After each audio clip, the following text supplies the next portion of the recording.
For each right-at-home assignment you accept, you will be given a plan of care that outlines the specific services you will be providing to that client. Some offices may have a different name for it, but for our purposes today, we'll refer to it as the plan of care. Your local right-at-home office will identify who you should talk to about care plans, how you will receive them, as well as the protocol for making changes to those plans. This person will also probably discuss the plan of care with you for each assignment, so you are familiar with the client and their circumstances. The plan of care will outline the scope of services you are able to provide. It's important to always follow the plan of care provided by your local right-at-home office, even if you are personally certified, licensed, or trained to provide more advanced levels of care.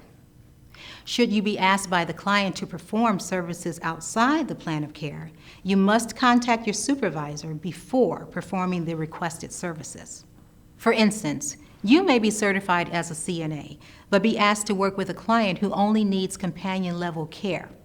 It's very important that you discuss with your office how to proceed on a case where the services outlined in the plan of care don't include the full range of services you are personally able to provide.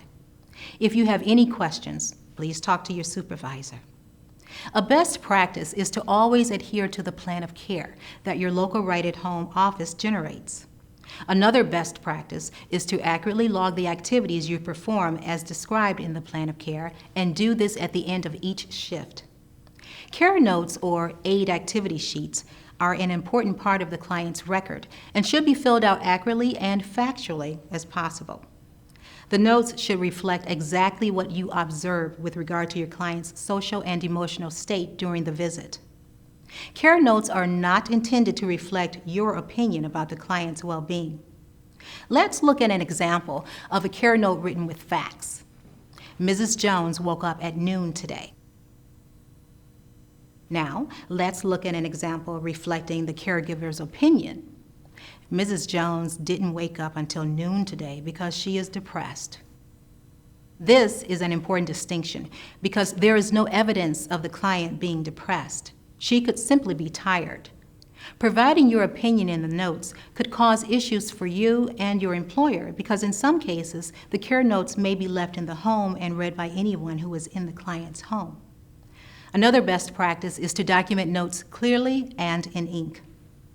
If you happen to make a mistake when documenting your notes, simply draw a single line through the writing because our notes should still be visible but clearly marked as information that is incorrect. Each office has a slightly different procedure for documenting and submitting care notes, so please be sure to check with your supervisor about your office's policies on documentation and before removing care notes from the home. While working with your client, you may interact with many people, such as family members or other healthcare agencies providing additional services. A best practice is to view these individuals as your employer's partners, not as competition. Everyone involved in a client's case is working together to provide the best possible support for the client. If you have any questions about the roles these other people have or about actions they are taking, contact your supervisor.